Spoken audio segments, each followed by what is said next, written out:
When we think of brutality in ancient history, one empire almost always comes to mind: Rome. But what if I told you the most ruthless empire in recorded history was Rome at all? What if there was a power so terrifying that its name became a warning whispered across centuries? Today, we return to a force that did not just conquer, it used fear as an institution. Not war, fear. And at the heart of it was a kingdom that ruled through terror so calculated. It reshaped ancient warfare forever. The Assyrian Empire rose out of the rich lands of Mesopotamia, between the Tigris and Euphrates rivers, nearly 3,000 years ago. It was not the first empire in human history, but it was the first empire to call conquest its religion. By the 9th century BCE, Assyria had already begun expanding aggressively, turning smaller kingdoms into provinces and subjugating people far beyond its borders. Their capital cities, Nineveh, Cal, grew into towering metropolises, centers of administration and terrifying power. This was a civilization built on military supremacy. Its soldiers were among the first to fully professionalize war, combining infantry, cavalry, siege engines, and relentless discipline to dominate the ancient world. Unlike many empires that conquered for wealth or ideology, the Assyrians mastered fear itself as a weapon. Royal inscriptions and palace reliefs, grotesquely explicit, show the terrifying lengths they went to break resistance.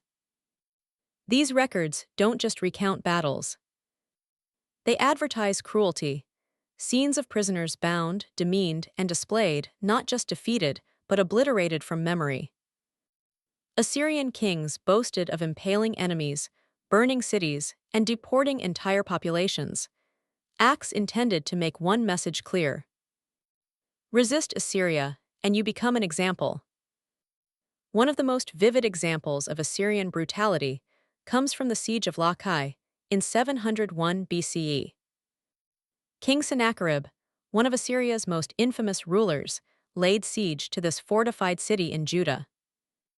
What followed was not merely defeat, it was psychological domination. The Assyrians carved detailed reliefs of the siege into their palace walls, showing captured defenders, captives bound in chains, and the crushing discipline of the Assyrian army. This was a message to all who resisted: this is what awaits you. Assyrian propaganda was more than just rhetoric, it was built into their military culture. Rebel leaders were skinned alive and displayed on poles, heads of the defeated piled in pyramids, entire communities relocated to prevent uprising. One Assyrian king even boasted of constructing monuments from the skins of the chiefs who dared to revolt. These acts weren't random.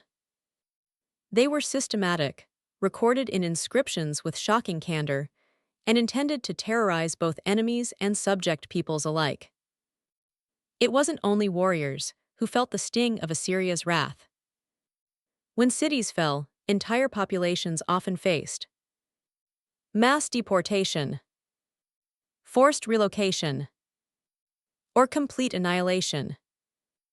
The goal was not merely victory, but the eradication of resistance and culture. Assyrians would break irrigation systems, destroy food stores, and reshape conquered lands into wastelands, a brutal affirmation of dominion. At its height, the Neo-Assyrian Empire stretched from the Persian Gulf in the east, across Mesopotamia, through Syria and Palestine, to the edges of Egypt in the west. Under rulers like Tiglath III, R2, Senrib, and Ashurbanipal, Assyria became a military superpower, unrivaled in the ancient world. Its tactics, both on the battlefield and in conquered territories, set precedents that echoed through later empires. In 663 BCE, Assyrian forces under Ashurban advanced into Egypt, capturing and sacking Thebes, the heart of the Kush dynasty. The city was plundered, its defenses overwhelmed, and its fall marked a turning point in Egyptian-Assyrian relations.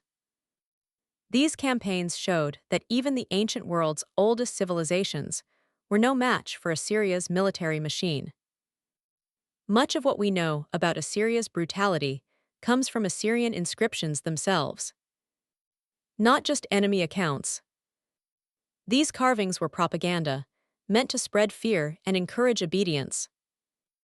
Historians debate how exaggerated these depictions are, but there's no question the Assyrian army was exceptionally effective and feared.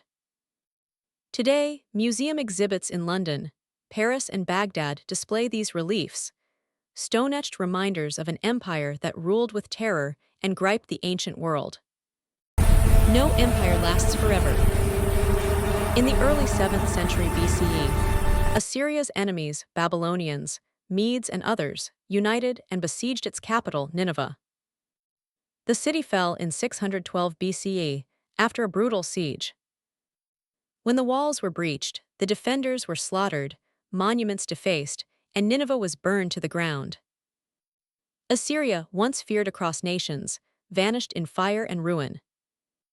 Assyria was more than an empire. It was a mirror into human ambition, where power was sustained by fear and obedience forced through brutality. The lessons of Assyria echo across history. Empires rise through conquest, but they fall through resistance, unity, and time.